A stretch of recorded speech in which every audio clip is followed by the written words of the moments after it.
Hello, जय हिंद। आज हम लोग डिस्कस करेंगे अपने जो यूपी टेट में जो समान अध्ययन के जो क्वेश्चंस पूछे जाते हैं, चाहे वो आपका यूपी टेट का जूनियर एग्ज़ाम हो या प्राइमरी का एग्ज़ाम हो। आपने देखा होगा कि 2-4 प्रश्न आपके हिस्ट्री से, 1-2 प्रश्न आपके पॉलिटी से या ज्योग्राफी से प्रश्न पूछे जाते हैं। इसी तरह ये पेपर आपका डिज़ाइन किया गया है। इसमें पीवाईक्यू क्वेश्चंस को काफ़ी ज़्यादा लिया गया है, जिससे कि आपका जो पीवाईक्यू क्वेश्चंस का भी आपकी प्रैक्टिस हो सके और कुछ नए प्रश्नों की भी प्रैक्टिस हो सके। तो आपसे कहूँगा कि आप लोग लास्ट तक क्लास से ज़रूर जुड़िएगा, क्योंकि पीवाईक्यू क्वेश्चंस यूपी टेट के एग्ज़ाम में काफ़ी ज़्यादा रिपीट होते हैं। इसलिए ऐसा ना हो कि आप कोई भी क्वेश्चंस आपका स्किप हो जाए और एग्ज़ाम में आप वो सही ना कर पाएँ। इसलिए आपसे कहूँगा कि आप लोग लास्ट तक क्लास से ज़रूर जुड़िए। चलिए स्टार्ट करते हैं हम लोग आज की अपनी क्लास को। और पहला प्रश्न आपके सामने यह रहा। पहला प्रश्न में पूछा गया है, क्या पूछा गया, भारत में कौन सा जंतु लुप्त हो गया है। ऑप्शन फर्स्ट आपका है बाघ, सेकंड है शेर, ऑप्शन थर्ड आपका चीता, ऑप्शन फोर्थ आपका है तेंदुआ। कमेंट बॉक्स में आंसर देना है। कुछ याद कीजिए। कुनो नेशनल पार्क, जहाँ क्या हुआ था, चीता छोड़े गए थे। कहाँ से आए थे, नमीबिया से। तो आपको मालूम होना चाहिए क्या कौन सा जंतु लुप्त हो गया इस कारण लाए। ऑप्शन नंबर चीता। चीता आपका क्या हो जाएगा, option number third is the right answer. आपको मालूम होना चाहिए प्रोजेक्ट टाइगर भी चल रहा हम लोग के यहाँ। प्रोजेक्ट टाइगर किससे संबंधित, आपका चीता से संबंधित है। नेक्स्ट प्रश्न आपके सामने है। नेक्स्ट प्रश्न में बात की गई है 31 जो वर्षा जल के 30 से 40 मिनट बाद पीने योग्य नहीं होता है, क्योंकि उसमें जीवाणु और धूल होते हैं। सेकंड ऑप्शन से उसमें विषैले रसायन घुले होते हैं। थर्ड ऑप्शन से उसमें खनिज नहीं होते हैं। फोर्थ ऑप्शन वह अम्लीय होता है। मतलब क्या, वर्षा जल की बात की गई है, जब वो एकत्रित हो जाता है फिर 30 से 40 मिनट बाद पीने योग्य नहीं होता है। 4 ऑप्शंस आपके सामने दिए गए, कमेंट बॉक्स में बताना है। क्वेश्चंस को जब भी करो एग्ज़ाम सेंटर में या यहाँ पर लाइव क्लास में, तो आप लोग अच्छे से पढ़ो। आपका राइट आंसर हो जाएगा अम्लीय हो जाता है। Option number D is the right answer. Next प्रश्न बात की गई है, देखो हिस्ट्री संबंधित प्रश्न आपका आ गया। दीन इलाही की स्थापना किसने की थी। फर्स्ट ऑप्शन से आपका महमूद गजनबी, सेकंड ऑप्शन से आपका हुमायूं, थर्ड ऑप्शन से आपका अकबर, फोर्थ ऑप्शन से आपका है शेरशाह सूरी। कमेंट बॉक्स में आंसर देना सभी को। आपका राइट आंसर होगा option number D is the right answer, Shershah Suri. Next प्रश्न की हम लोग बात करेंगे, निम्नलिखित में से किसे भारतीय नेपोलियन कहा जाता है। फर्स्ट ऑप्शन से आपका चंद्रगुप्त मौर्य, सेकंड ऑप्शन से आपका हर्षवर्धन, थर्ड ऑप्शन से आपका चंद्रगुप्त विक्रमादित्य, फोर्थ ऑप्शन से आपका समुद्रगुप्त। कमेंट बॉक्स में आंसर देना सभी का। बहुत इंपॉर्टेंट प्रश्न है, लास्ट तक जरूर जोड़ना। काफ़ी इंपॉर्टेंट प्रश्न, पीवाईक्यू प्रश्न है, एग्जाम में पूछे जाते हैं आपके। तो राइट आंसर हो जाएगा option number D is the right answer, Samudragupta. Next प्रश्न आपके सामने है। नेक्स्ट प्रश्न में बात की गई आपकी जो एक धर्म ग्रंथ है, कौन सा ग्रंथ का नाम है, त्रिपिटक। किस धर्म से संबंधित आपको बताना है। वैदिक धर्म से, ऑप्शन बी आपका बौद्ध धर्म से, ऑप्शन थर्ड आपका जैन धर्म से, ऑप्शन डी आपका शैव धर्म से। कमेंट बॉक्स में आंसर देना सभी को। आपका संबंधित है option number B is the right answer, बौद्ध धर्म से। नेक्स्ट प्रश्न आपके सामने है, बात की गई है महाराजाधिराज ये उपाधि धारण करने वाला प्रथम गुप्त शासक था। कमेंट बॉक्स में बताना आपको। ऑप्शन फर्स्ट आपका श्रीगुप्त, ऑप्शन सेकंड आपका घटोत्कच, ऑप्शन थर्ड आपका चंद्रगुप्त मौर्य, ऑप्शन फोर्थ आपका चंद्रगुप्त द्वितीय। कमेंट बॉक्स में आंसर सभी स्टूडेंट दें। आपका जो राइट आंसर हो जाएगा ऑप्शन नंबर आपका third is the right answer, Chandragupta प्रथम। नेक्स्ट प्रश्न आपके सामने, हुमायूं नामा किसने लिखा। मतलब ये क्या है, एक कृति है और किसने लिखा, आपका अबुल फजल ने, सेकंड ऑप्शन से आपका बदायूं ने, थर्ड ऑप्शन आपका गुलबदन बेगम ने, फोर्थ ऑप्शन से आपका हुमायूं ने। कमेंट बॉक्स में आंसर देना है। जो भाई बहन फर्स्ट टाइम क्लास से जुड़े हैं तो अपने इस परिवार के चैनल को सब्सक्राइब ना किया तो चैनल को सब्सक्राइब कर लें, जिससे क्लास का नोटिफिकेशन आपको समय से मिल जाए और आपकी कोई भी क्लास स्किप ना हो, छूटे ना हो। इसलिए आप लोग चैनल को सब्सक्राइब जरूर कर लें। आपका राइट आंसर हो जाएगा option number third is the right answer, Gulbadan Begum. Next प्रश्न आपके सामने बात की गई, देखो कितना इंपॉर्टेंट प्रश्न आ गया, हर बार एग्जाम में पूछा जा रहा है परमाणु शक्ति केंद्र। तो भारत में परमाणु शक्ति का केंद्र कौन सा है। 4 विकल्प आपके सामने। ऑप्शन फर्स्ट आपका डिगबोई, ऑप्शन सेकंड आपका चंद्रपुर, ऑप्शन थर्ड आपका रानीगंज, ऑप्शन फोर्थ आपका कलपक्कम। कमेंट बॉक्स में आंसर सभी को देना है। आपका जो राइट आंसर हो जाएगा ऑप्शन नंबर आपका हो जाएगा fourth is the right answer, D is the right answer Kalpakkam. आपको मालूम होना चाहिए कि कलपक्कम आपका कहाँ पे, तो कलपक्कम आपका है कहाँ पे, तमिलनाडु में। तमिलनाडु में आपका कलपक्कम है। नेक्स्ट प्रश्न आपके सामने है। नेक्स्ट प्रश्न में हम लोग बात करेंगे, बात क्या की कि देखो ज्योग्राफी का प्रश्न बेहतरीन, पृथ्वी और सूर्य के मध्य अधिकतम दूरी की स्थिति को किस नाम से जानते हैं। ऑप्शन फर्स्ट आपका है उपसौर, ऑप्शन सेकंड आपका है अपसौर, ऑप्शन थर्ड आपका है विषुव, ऑप्शन फोर्थ आपका है संचालन। कमेंट बॉक्स में आंसर सभी को देना है। सूर्य और पृथ्वी के मध्य जब अधिकतम दूरी है तो उसको किस नाम से जानते हैं और ये किस दिन आपकी होती है बताना है। इसको हम लोग जानते हैं, राइट आंसर आपका हो जाएगा ऑप्शन नंबर आपका B is the right answer, अपसौर के नाम से जानते हैं। ये घटना किस दिन घटित होती है, तो यह घटना आपकी 3 से 4 जुलाई या फिर 4 जुलाई को यह घटना घटित होती है। इस दिन जो सूर्य होता है पृथ्वी के सबसे दूर डिस्टेंस में होता है। लेकिन इसमें एक और घटना होती है जिसको क्या बोलते हैं, उपसौर। इस दिन आपकी क्या घटना होती है, इस दिन जो सूर्य आपका होता है, जो सूर्य आपका है पृथ्वी के सबसे नज़दीक होती है, तो इस घटना को क्या बोलते हैं, उपसौर बोलते हैं। यह घटना आपकी घटित कब होती है, यह घटना आपकी घटित होती है 3 जनवरी को। कि कब, 3 जनवरी को। नेक्स्ट प्रश्न आपके सामने है, बात की गई है निम्नलिखित में से किस तिथि, तिथि नहीं यहाँ डेट होना चाहिए, तिथि की बात हम लोग करते हैं तो वैदिक कैलेंडर आपका आ जाता है। तो किस तिथि पर ग्रीष्म ऐनात आपका होता है। ऑप्शन फर्स्ट आपका 22 दिसंबर, ऑप्शन सेकंड आपका 21 मार्च, ऑप्शन थर्ड आपका 23 सितंबर, ऑप्शन डी आपका 21 जून। कमेंट बॉक्स में आंसर सभी को देना है, जल्दी से राइट आंसर का जवाब दीजिए आप लोग। आपका जो राइट आंसर हो जाएगा ऑप्शन नंबर आपका हो जाएगा D is the right answer, 21 June.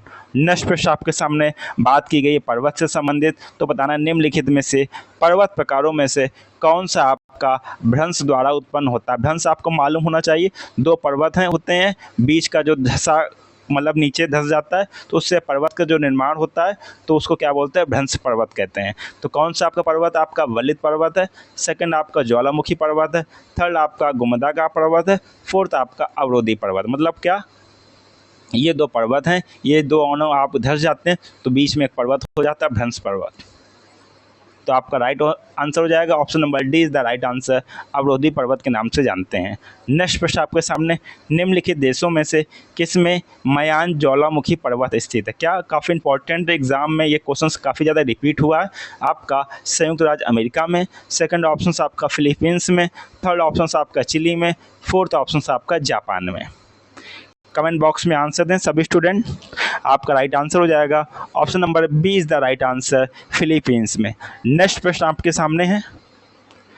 Next प्रश्न में बात की गई है निम्नलिखित युग्मों में से कौन सही सुमेलित नहीं है। मतलब कि जैसे हर एक चीज़ कुछ ना कुछ आकृति बन रही है, जैसे नदी क्या बनाती है, आपकी एस्चुरी बनाती है, हिमानी लटकती घाटी। इसी तरह आपको बताना है कौन सा सही नहीं सुमेलित है।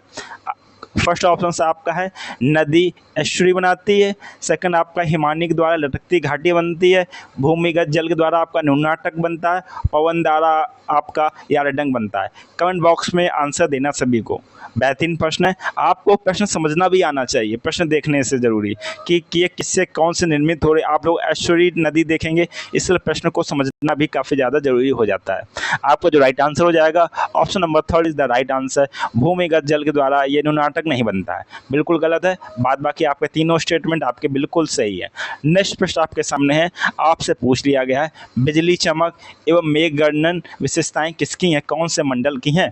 Option number first is the right answer क्षोभ मंडल, सेकंड आपका समताप मंडल, थर्ड आपका मध्य मंडल और फोर्थ आपका आयन मंडल। डियर स्टूडेंट, आप लोग प्ले लिस्ट में जाना, वहाँ इन्वायरमेंट की क्लास होगी, वहाँ प्ले लिस्ट में इन्वायरमेंट की क्लास में हम लोगों ने कंप्लीट डिस्कस किया ज्योग्राफी के कंसेप्ट को। आपका जो राइट आंसर हो जाएगा option number first is the right answer, क्षोभ मंडल। नेक्स्ट प्रश्न आपके सामने है, निम्नलिखित में से कौन सी शीत महासागरीय धारा। आपको मालूम होना चाहिए कि जो महासागर में जो धाराएं उत्पन्न होती हैं उनको हम लोग कैसे किस नाम से जानते हैं, शीत और आपकी गर्म धाराओं के नाम से जानते हैं, उन्हीं के नाम है। तो पूछा गया कौन सी सी आपकी शीत महासागरीय धारा आपकी ब्राज़ील की धारा, सेकंड आपका क्यूरोसियो की धारा, थर्ड आपका बेंगुएला की धारा, फोर्थ आपका गल्फ स्ट्रीम की धारा। कमेंट बॉक्स में आंसर सभी को देना है। आपका राइट आंसर हो जाएगा ऑप्शन नंबर थर्ड। नेक्स्ट प्रश्न आपके सामने, हम लोगों ने एक नाम सुना है कि क्या नाम सुना? RTI, राइट टू इन्फॉर्मेशन, जिसको हम लोग क्या जानते हैं? सूचना का अधिकार अधिनियम। ये कब पारित हुआ? इसके द्वारा हम लोग क्या करते हैं? किसी भी सरकारी विभाग से जानकारी प्राप्त कर सकते हैं। जैसे हम लोग शिक्षक भर्ती संबंधित कोई भी जानकारी चाहिए कि इसमें बेसिक में कितने पद खाली हैं, क्या खाली हैं, माध्यमिक कितने पद खाली हैं, किस अधिकार से जानकारी पाते हैं हम लोग? RTI के माध्यम से। ये अधिकार कब मालूम हुआ आपको, या आपको कब प्राप्त हुआ? आपको बताना है जुलाई 2007 में, बी ऑप्शन आपका जून 2006 में, सी ऑप्शन आपका मार्च 2005 में, डी ऑप्शन आपका जून 2005 में। काफ़ी महत्वपूर्ण ये आपकी क्रांति समझ लो इसको, कि सरकारी विभाग से कोई भी जानकारी आप किस अधिकार से मांग सकते हैं। आपका राइट आंसर हो जाएगा option number D is the right answer, June 2005। Next प्रश्न आपके सामने है। नेक्स्ट प्रश्न में बात की गई है कि भारत में दल विहीन लोकतंत्र का प्रस्ताव सर्वप्रथम किसने प्रस्तुत किया? Option number first Jayaprakash Narayan, option number second आपका MN Roy, option number third आपका Mahatma Gandhi, option number fourth आपका विनोबा भावे। कमेंट बॉक्स में आंसर देना सभी को। दल विहीन लोकतंत्र का प्रस्ताव, दल विहीन लोकतंत्र का प्रस्ताव सबसे पहले पेश किया आपका जयप्रकाश नारायण ने। ऑप्शन नंबर फर्स्ट आपका राइट हो जाएगा। सबसे महत्वपूर्ण प्रश्न, पॉलिटी का प्रश्न आ गया है। तो बात की गई है जो फंडामेंटल जो ड्यूटीज़ हमारी, मूल जो कर्तव्य हमारे, उसको किस समिति की अनुशंसा पर शामिल किया गया?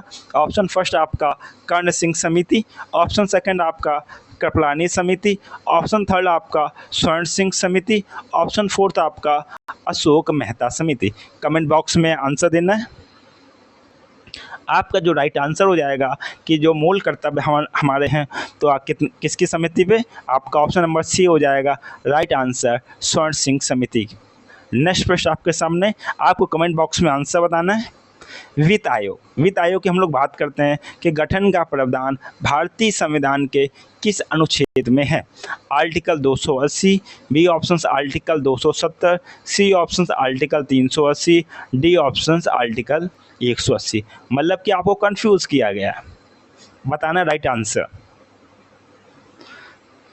आपका राइट आंसर हो जाएगा option number first is the right answer, article 280। Next प्रश्न आपके सामने बात की गई है जो हम लोग जो सुप्रीम कोर्ट है, उसमें भी कोई भी प्रश्न आपका आता है संवैधानिक, मतलब संविधान की व्याख्या से संबंधित कोई भी प्रश्न आता है, तो प्रश्नों की सुनवाई निम्न में से कितने न्यायाधीश करते हैं? मतलब कि जो सुप्रीम कोर्ट में सुनवाई होती है उसमें कम से कम 3 जज होते हैं, लेकिन जब संवैधानिक प्रश्नों की सुनवाई होगी उसमें न्यूनतम कितने जज आपके होने चाहिए, कितने न्यायाधीश होने चाहिए? संविधान की व्याख्या आपको करनी है, या फिर कोई आपका प्रेम्बल से संबंधित है, प्रस्तावना संबंधित कोई भी चीज़ है संवैधानिक चीज़, उसमें न्यूनतम आपके कितने न्यायाधीश होने चाहिए? तो आप लोग क्या बताएंगे? न्यूनतम आपके न्यायाधीश होने चाहिए option first 5, option second 10, option third 7 और ऑप्शन डी आपका है 9। ऑप्शन नंबर फर्स्ट हो जाएगा राइट आंसर, कम से कम 5 न्यायाधीश आपके होने चाहिए। नेक्स्ट प्रश्न आपके सामने है। नेक्स्ट प्रश्न में बात की गई लोक अदालत, लोक अदालत द्वारा पहली बार मुकदमों की सुनवाई कब की गई? ऑप्शन फर्स्ट आपका 6 अक्टूबर 1985, ऑप्शन बी आपका 4 अप्रैल 1977, सी ऑप्शन आपका 26 जनवरी 1950, डी ऑप्शन आपका 23 सितंबर 2013। प्रथम लोक अदालत, तो आपका जो राइट आंसर हो जाएगा option number first is the right answer, 6 October 1985। Next प्रश्न आपके सामने बात की गई है संविधान सभा किसके अंतर्गत स्थापित की गई? ऑप्शन फर्स्ट आपका क्रिप्स मिशन, ऑप्शन सेकंड आपका कैबिनेट मिशन, ऑप्शन थर्ड आपका वेबल प्लान, ऑप्शन फोर्थ आपका नेहरू रिपोर्ट। संविधान सभा की हम लोग बात करेंगे जिसमें संविधान निर्माण की जो प्रक्रिया थी वो प्रारंभ हुई थी, तो हम लोग को जो राइट आंसर हो जाएगा cabinet mission. Option number B is the right answer, 1946। Next प्रश्न आपके सामने है द चेस, ये जिसमें जो आपका ये PYQ क्वेश्चन है, उस जिस समय ये क्वेश्चन आया था उस समय जो हालिया जो घटनाक्रम चल रहा था उससे क्वेश्चन पूछ लिया गया है कि द चेस के किस देश में संविधान निर्माती सभा का हाल में चुनाव हुआ है? ऑप्शन फर्स्ट आपका बांग्लादेश, ऑप्शन सेकंड आपका नेपाल, ऑप्शन थर्ड आपका मालदीव, ऑप्शन फोर्थ आपका भूटान। आपका जो राइट आंसर हो जाएगा option number B is the right answer, Nepal. Next प्रश्न आपको मालूम होना चाहिए, नेपाल क्या दक्षेश को और क्या बोलते हैं हम लोग, सार्क देश के भी नाम से जानते हैं। तो आपको ऐसे भी याद रखना, सार्क और दक्षेश आपका एक ही होता है, कोई भी आपको कन्फ्यूज़न नहीं होनी चाहिए। नेक्स्ट प्रश्न आपके सामने पूछा गया, पंडित सारंग देव द्वारा रचित ग्रंथ का नाम है। ऑप्शन नंबर फर्स्ट संगीत सुधाकर, ऑप्शन नंबर सेकंड संगीत दिवाकर, ऑप्शन नंबर थर्ड संगीत शास्त्र और ऑप्शन नंबर डी आपका है संगीत रत्नाकर। कमेंट बॉक्स में आंसर देना सभी को। आपका जो राइट आंसर हो जाएगा option number D is the right answer, संगीत रत्नाकर। नेक्स्ट प्रश्न आपके सामने, नेक्स्ट प्रश्न में पूछा गया है कि भारत में सांगीतिक विकास के क्रम में किस काल को स्वर्ण युग कहा जाता है।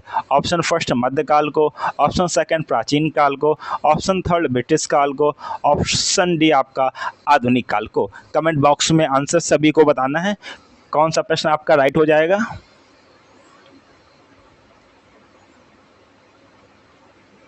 आपका जो राइट आंसर हो जाएगा ऑप्शन नंबर आपका हो जाएगा A is the right answer, मध्यकाल को। नेक्स्ट प्रश्न आपके सामने, एक आपकी पुस्तक है, कैमेक पुस्तक आपकी मालिका किसने लिखी। आपकी पंडित वी.एन. भातखंडे, ऑप्शन सेकंड आप शॉर्ट फॉर्म इसमें दे रखा है पंडित N.L. गोड़े, थर्ड ऑप्शन आपका पंडित वी.दी. पलुस्कर और डी ऑप्शन आपका पंडित दी कैंकड़ी। किसके द्वारा लिखी गई है। आपका जो राइट आंसर हो जाएगा option number first is the right answer. Next प्रश्न आपके सामने, इनमें एक संधि प्रकाश राग है, मतलब राग की जो जो कविताएं होती हैं या फिर जो भी कृति रहती है उसकी एक प्रकार रहता है, तो इसमें एक संधि प्रकाश राग क्या है। आपका जौनपुरी है, भैरवी है, बिहाग है या आपकी वृंदावनी सारंग है। कमेंट बॉक्स में आंसर बताना सभी को। काफ़ी डिफ़िकल्ट क्वेश्चंस की श्रेणी में ये प्रश्न आपका आया था PYQ में। आपका राइट आंसर हो जाएगा option B is the right answer, Bhairavi. Next प्रश्न आपके सामने, भिलाई इस्पात कारखाना आपका स्थित है। फर्स्ट आपका छत्तीसगढ़ में, सेकंड आपका झारखंड में, थर्ड आपका मध्य प्रदेश में, फोर्थ आपका उड़ीसा में। भिलाई इस्पात कारखाना आपका स्थित है, option number first is the right answer, Chhattisgarh. Next प्रश्न आपके सामने, नेक्स्ट प्रश्न में बात की गई है, निम्नलिखित में से अवसादी सैल का उदाहरण है। Option first slate, option second संगमरमर, ऑप्शन थर्ड आपका सेल, ऑप्शन फोर्थ आपका ग्रेनाइट। कमेंट बॉक्स में आंसर सभी को देना है। अवसादी सेल का आपका उदाहरण है, आपका जो राइट आंसर हो जाएगा ऑप्शन नंबर आपका third is the right answer, cell.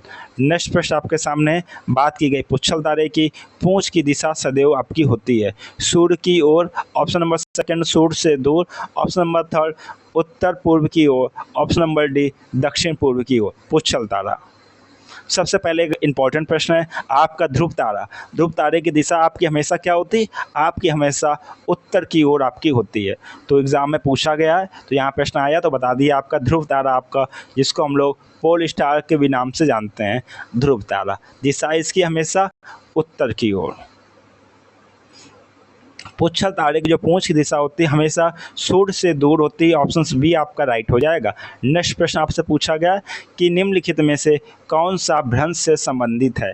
Option first आपका समपनती, ऑप्शन सेकंड आपका नतीलम घाटी, ऑप्शन सेकंड आपका हॉगबैक, ऑप्शन डी आपका ग्राविन। ज्योग्राफी से है, ज्योग्राफी से कैसा क्वेश्चन है, ज्योग्राफी में एक आपका चैप्टर है जिसको हम लोग जियोमॉर्फोलॉजी के नाम से जानते हैं काफ़ी डिटेल में, जिसको हम लोग भू आकृतिक विज्ञान के भी नाम से जानते हैं। ये जो आपका क्वेश्चन है, ये चारों जो विकल्प हैं, ये भू आकृतिक विज्ञान के द्वारा निर्मित आपकी जो ये आकृति हैं, इसमें आपसे पूछा गया कौन सा भ्रंश के द्वारा निर्मित आपकी आकृति है। तो आपको कमेंट बॉक्स में राइट आंसर आपको बताना है। काफ़ी डिफिकल्ट क्वेश्चन है ये आपके लिए, क्योंकि अगर आपने जियोमॉर्फोलॉजी भू आकृति विज्ञान डिटेल से नहीं पढ़ा तो मुश्किल हो सकता है। तो आपका राइट आंसर हो जाएगा option number D is the right answer, graben. कभी कभी एग्जामिनर एक दो प्रश्न बहुत उटपटांग दे देता है या सिलेबस से बाहर दे देता है या सिलेबस को बहुत डीप में पूछ लेता, उसी तरह का ये आपका प्रश्न है। नेक्स्ट प्रश्न आपके सामने है, निम्नलिखित में से उष्णकटिबंधीय मरुस्थल आपका नहीं है। ऑप्शन फर्स्ट आपका अटाकामा, ऑप्शन सेकंड आपका अरबिया, ऑप्शन थर्ड आपका गोभी, ऑप्शन डी आपका कलाहारी। उष्णकटिबंधीय मरुस्थल आपका नहीं, ऑप्शन नंबर सी हो जाएगा राइट आंसर, गोभी। नेक्स्ट प्रश्न आपके सामने है, नेक्स्ट प्रश्न में बात की गई है तापक्रम विलोमता का अर्थ है। तापक्रम विलोमता का अर्थ क्या है? 4 विकल्प आपके सामने दिए गए, इनको अच्छे से पढ़ते हैं। बढ़ती ऊंचाई के साथ घटता तापक्रम। सेकंड ऑप्शन, बढ़ती ऊंचाई के साथ बढ़ता तापक्रम। ऑप्शन थर्ड, बढ़ती ऊंचाई के साथ स्थिर तापक्रम। ऑप्शन डी, बढ़ती ऊंचाई के साथ में अस्थिर तापक्रम। होता क्या तापक्रम में, जैसे हम लोग ज्योग्राफी में कंसेप्ट पढ़ा है, क्या ऊंचाई के साथ बढ़ने पर क्या होता है, आपका तापमान कम होता है। लेकिन तापक्रम विलोमता में क्या होता है, ऊंचाई बढ़ने के साथ आपका बढ़ता तापक्रम। ऑप्शन बी आपका बिल्कुल राइट है। नेक्स्ट प्रश्न आपके सामने, एक परियोजना है जिस परियोजना को जानते हैं रिंद परियोजना, इससे संबंधित है, मतलब कोई ना कोई जलाशय बना है, कोई आपका बांध बना है, किससे संबंधित? आपका गांधी सागर। सेकंड, गोविंद वल्लभ पंत सागर।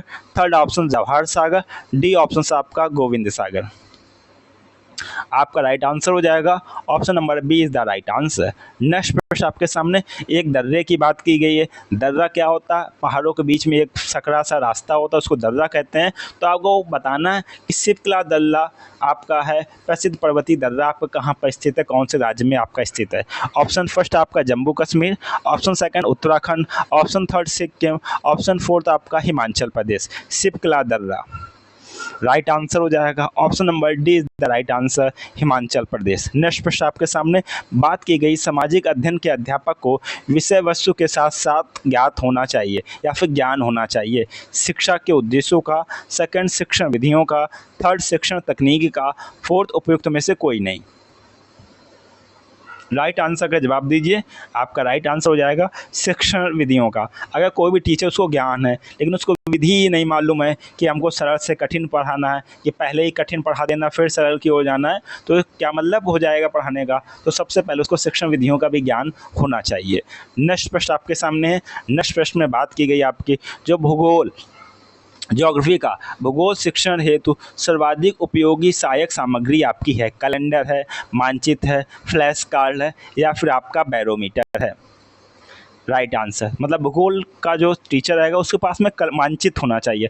मानचित्र के माध्यम से हर एक चीज़ को, लोकेशन को लोकेट कर पाएगा। विश्व स्तर पर लोकेशन है, कोई विश्व स्तर पर लोकेट कर पाएगा। इन भारत स्तर की बात है, किसी राज्य है तो उसको मानचित्र से लोकेट कर पाएगा कि इस स्टेट में आपकी कौन सी नदी है, कौन सा राज्य है, या फिर कौन सी राजधानी है, कोई खनिज उत्पादन आपका क्षेत्र है। तो क्या होना चाहिए? आपके सहायक सामग्री आपका मानचित्र होना चाहिए। नेक्स्ट प्रश्न आपके सामने पूछा गया भारतीय संविधान। देखो पॉलिटी का क्वेश्चंस भी आ रहे हैं कि नहीं आ रहे, सभी मिक्सअप क्वेश्चंस आपके हैं। भारतीय संविधान का कौन सा भाग आपका मौलिक अधिकार से संबंधित है?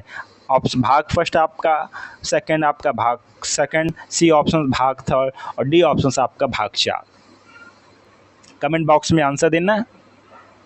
आपको मालूम होना चाहिए भाग थर्ड। भाग थर्ड किससे संबंधित है? आपका मौलिक अधिकार से। और आपको मालूम होना चाहिए मौलिक अधिकार 12 से लेकर आर्टिकल 12 से आर्टिकल 35 तक क्या वर्णित है आपका मौलिक अधिकार। भाग 4 आपका किससे संबंधित है? भाग 4 आपका नीति निर्देशक सिद्धांत से आपसे संबंधित है। भाग 2 आपका नागरिकता से संबंधित है। भाग फर्स्ट आपका राज्य या भारत से संबंधित जो भी प्रावधान है उससे संबंधित आपका भाग फर्स्ट आपका है। नेक्स्ट प्रश्न आपके सामने, बात की गई है पंचायती राज। पंचायती राज को सुदृढ़ मतलब अच्छा करने हेतु भारतीय संविधान में निम्नलिखित में से कौन सा संशोधन किया गया है? ऑप्शन फर्स्ट आपका 42वां संविधान संशोधन। ऑप्शन सेकंड आपका 44वां। ऑप्शन थर्ड आपका 73वां संविधान संशोधन। और ऑप्शन डी आपका 86वां 86 संशोधन। आपका जो राइट आंसर हो जाएगा option number third is the right answer, जो आपका अमेंडमेंट किया गया 73 संशोधन। और आपका 42वां संविधान संशोधन को किस नाम से जानते हैं? काफ़ी ज़्यादा इंपॉर्टेंट है। 42वें संविधान संशोधन को जानते हैं हम लोग मिनी संविधान के नाम से। क्या? मिनी संविधान के नाम से जानते हैं। इसी संविधान में जो हमारी जो संविधान की प्रस्तावना है इसमें 3 शब्द जोड़े गए, एग्जाम में पूछ सकता है। आपका जोड़ा गया पंथ निरपेक्ष, दूसरा आपका जोड़ा गया अखंडता, तीसरा आपका जोड़ा गया समाजवादी। काफ़ी इंपॉर्टेंट, नोट डाउन कर लें। जो महत्वपूर्ण 3 शब्द हैं इन्हीं को हम लोग डिस्कस करें। पंथनिरपेक्ष, अखंडता और समाजवादी, काफ़ी इंपॉर्टेंट है। भाग 44 के ये 44वां संशोधन की बात कर रहे हैं। इसमें सबसे इम्पॉर्टेंट हो गया जो हम लोगों का संपत्ति का अधिकार था, इसको संपत्ति के अधिकार को निरस्त कर दिया गया। संपत्ति को अधिकार को विधिक अधिकार के रूप में घोषित किया गया। 73वां संविधान संशोधन मालूम है पंचायती राज से संबंधित है। और आपका 86वां 86 जो संशोधन है ये किससे संबंधित है? आपका एजुकेशन से संबंधित है। एजुकेशन 6 से 14 तक के बच्चों को निःशुल्क एजुकेशन, और इसी में इस जो संविधान का जो मौलिक अधिकार है उसमें जो 21 है आर्टिकल, उसमें 21A के फर्स्ट के नाम से ऐड हुआ गया कि आपका फंडामेंटल राइट हो जाएगा 6 से 14 तक के बच्चों को निःशुल्क आपको शिक्षा प्राप्त करना। नेक्स्ट प्रश्न आपके सामने, अंतर्राष्ट्रीय न्यायालय का मुख्यालय स्थित है, जिससे भारत का सुप्रीम कोर्ट कहाँ पे? दिल्ली में। उसी तरह अंतर्राष्ट्रीय न्यायालय का मुख्यालय कहाँ स्थित है? आपका New York, second London, third Hague और आपका डी आपका पेरिस। अंतर्राष्ट्रीय न्यायालय आपका स्थित आपका हेग में, option number C is the right answer. Next प्रश्न आपके सामने, नेक्स्ट प्रश्न में बात की गई है कि जनसंख्या नियंत्रण की। तो जनसंख्या नियंत्रण व परिवार नियोजन जो विषय भारतीय संविधान के अंतर्गत किस सूची में शामिल है? ऑप्शन फर्स्ट राज्य सूची, ऑप्शन सेकंड संघ सूची, ऑप्शन थर्ड समवर्ती सूची, ऑप्शन फोर्थ आपके अवशिष्ट विषय। मालूम होना चाहिए जो हम लोग के यहाँ जो संघ है, संघ मतलब बोलते हैं केंद्र सरकार, और राज्य जो बोलते हैं जो स्टेट जो प्रोविज़न होते हैं जो स्टेट हैं उनको राज्य बोलते हैं। तो संविधान को मतलब देश को अच्छे से चलाने के लिए संविधान निर्माता तो उन्होंने कार्यों को विभाजन कर दिया। कुछ नियमों पर कानून केवल क्या बनाएगा? आपका केंद्र बनाएगा। वो सब्जेक्ट किस में आते हैं? आपके केंद्र सूची में आते हैं। कुछ नियमों पर कानून सिर्फ आपका राज्य बनाएगा, वो उससे संबंधित आपकी राज्य सूची में आते हैं। और कुछ नियमों के जो कानून हैं उस पर कौन बनाएगा? उस पर आपका सेंट्रल प्लस स्टेट दोनों कानून बना सकते हैं। वो आपका किस में आता है? आपका समवर्ती सूची में आता है। तो ये आपका जो जनसंख्या नियंत्रण परिवार नियोजन है तो आपका किससे में आता है? आपका समवर्ती सूची में आता है। और आपका जो अवशिष्ट विषय की हम लोग बात कर रहे हैं, जो भी विषय उस समय जिस समय विषय गठित हुए गए हैं या इनका जो वर्गीकरण किया गया उसमें वो विषय संबंधित नहीं है, जिससे इसमें सॉफ्टवेयर आ गया, साइबर क्राइम आ गया, पहले नहीं था। तो मतलब कोई भी विषय वर्तमान में आपका उजागर नहीं है या फिर जानकारी में नहीं है, ऐसा कोई विषय आता है वो किस में जाएगा? वो आपका जाएगा केंद्र सूची में। किस में जाएगा? केंद्र सूची में। कानून बनाने की आपको जो सर्वाधिक शक्ति किसको प्राप्त है? केंद्र सूची को या फिर संघ को। नेक्स्ट प्रश्न आपके सामने, निम्नलिखित में से कौन सा निदेशक सिद्धांत विदेश नीति से संबंधित है? Article 48, article 49, article 50, article 51। Right answer का जवाब देना है। आपका राइट आंसर हो जाएगा, सबसे पहले डिस्कस करते हैं। आर्टिकल 48 आपका किससे संबंधित है? आर्टिकल 48 आपका कृषि एवं पशुपालन से संबंधित है। नेक्स्ट आर्टिकल 49 की बात कर रहे हैं। आर्टिकल 49 आपका संबंधित है जो आपके राष्ट्रीय स्मारक हैं इनसे, राष्ट्रीय स्मारक से संबंधित है, गौरव के जो व्यक्तित्व हैं उनसे। आर्टिकल 50 आपका संबंधित है आपका न्यायपालिका का कार्यपालिका से पृथक कर, मतलब न्यायपालिका का कार्यपालिका से बिल्कुल अलग होना। कार्यपालिका हम लोगों की जैसे लोकसभा राज्यसभा इनसे बिल्कुल भी आपका अलग। और आर्टिकल 51 है आपका अंतर्राष्ट्रीय संबंधों से। तो आपका जो राइट आंसर हो जाएगा उपयुक्त प्रश्न के हिसाब से option number D is the right answer. Next प्रश्न की बात की गई है। नेक्स्ट प्रश्न में सामुदायिक विकास कार्यक्रम शुरू किया गया आपका वर्ष 1952 में, बी ऑप्शन 1955 में, सी ऑप्शन 1957 में, डी ऑप्शन 1960 में। आपका जो राइट आंसर हो जाएगा option number first is the right answer 1952 में। नेक्स्ट प्रश्न आपके सामने है। बात की गई भारत के उच्चतम न्यायालय ने भारतीय संविधान के बुनियादी ढांचे का सिद्धांत दिया। ऑप्शन फर्स्ट शंकर प्रसाद के मामले में, ऑप्शन सेकंड सज्जन सिंह के मामले में, ऑप्शन थर्ड गोलकनाथ के मामले में, ऑप्शन डी आपका केशवानंद भारती के मामले में। राइट आंसर हो जाएगा आपका option number D is the Kesavananda Bharati के मामले में, और ईयर आपका 1973। नेक्स्ट प्रश्न आपके सामने। नेक्स्ट प्रश्न में आपकी बात की गई है भारतीय संविधान के किस अनुच्छेद के अंतर्गत राज्यपाल एक विधेयक को राष्ट्रपति की स्वीकृति के लिए सुरक्षित रखने की शक्ति रखता है? मतलब कि जो राज्य विधानसभा है कोई भी नियम बनाया तो हम लोग को मालूम है जो केंद्र का नियम है वो कब आपका लागू होगा, जब राष्ट्रपति उस पर साइन कर देगा। लेकिन राज्य का नियम कब आपका लागू होगा, जब राज्यपाल उस पर साइन कर देगा, अपनी स्वीकृति दे देगा। लेकिन कुछ कानून ऐसे होते हैं जिसमें राज्यपाल होता है, कोई किसी भी नियम को अपने पास रख लेता है, स्वीकृति नहीं देता। किसके लिए कि हम इस नियम कानून को राष्ट्रपति के पास भेजेंगे। किसके पास में? राष्ट्रपति के पास भेजेंगे, समीक्षा करेंगे, उसके बाद ही हम इस पर अपनी स्वीकृति देंगे। तो पूछा गया प्रश्न में ये आपके किस आर्टिकल के अंतर्गत आता है, तो आपको बताना है। आपका option number C is the right answer, article 200 के अंतर्गत आता है। आर्टिकल 52 में आपका क्या है? आर्टिकल 52 में आपका राष्ट्रपति का पद है। क्या? राष्ट्रपति का आपका पद है। आर्टिकल 213 में क्या है? आपकी जैसे केंद्र सरकार में राष्ट्रपति को अध्यादेश जाने की शक्ति है, आर्टिकल 123 के अंतर्गत उसी तरह राज्यपाल को राज्य में अध्यादेश लाने की जो शक्ति है किसके द्वारा तहत मिलती है? आर्टिकल 213 के तहत। अब हम लोग बात करेंगे आर्टिकल 108 क्या है। आर्टिकल 108 आपका है जो संसद के दो आपके जो सदन है, लोकसभा राज्यसभा, इनकी संयुक्त बैठक से संबंधित है। क्या? संयुक्त बैठक किसकी? आपकी लोकसभा की और राज्यसभा की आपकी संयुक्त बैठक से आपसे संबंधित है। डियर स्टूडेंट, ये आज हम लोगों ने क्वेश्चन डिस्कस किए आपके जनरल हिस्ट्री सामान्य अध्ययन से। इसमें हम लोगों ने हिस्ट्री के क्वेश्चंस डिस्कस किए, ज्योग्राफी के भी क्वेश्चन से, आपके पॉलिटी के क्वेश्चन से। ये जो क्वेश्चन है काफ़ी इंपॉर्टेंट हैं और ये क्वेश्चन आपके PYQ से भी संबंधित हैं, क्योंकि PYQ के भी क्वेश्चन को लिया गया है। बात कहूँगा एग्जाम में आपके डायरेक्ट प्रश्न आपके PYQ से आते हैं, तो आपको कोई भी प्रश्न आपका गलत नहीं होना चाहिए। इसीलिए कहेंगे कि आप लोग क्लास को ज़रूर देखिए, क्योंकि यहाँ बात होती है आपके सिलेक्शन की, बात होती है आपके PYQ क्वेश्चंस को, क्योंकि PYQ क्वेश्चंस काफ़ी ज़्यादा रिपीट होते हैं। आप लोग क्लास से जुड़े, आपका बहुत बहुत धन्यवाद। जो भाई बहन फर्स्ट टाइम क्लास से जुड़े, अभी तक अपने चैनल को सब्सक्राइब नहीं किया तो चैनल को सब्सक्राइब कर दें। क्लास अच्छी लगी तो लाइक कर दें, तो अपने फ्रेंडों के साथ में शेयर करना ना भूलिएगा।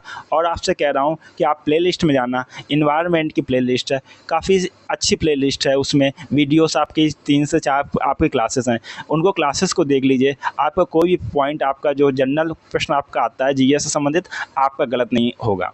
तो आप लोगों को प्लेलिस्ट में क्लास ज़रूर देखनी है। इसी के साथ में आपसे मुलाकात होगी नेक्स्ट क्लास में। तब तक के लिए आप लोग खुश रहिए, मस्त रहिए। जय हिंद, वंदे मातरम।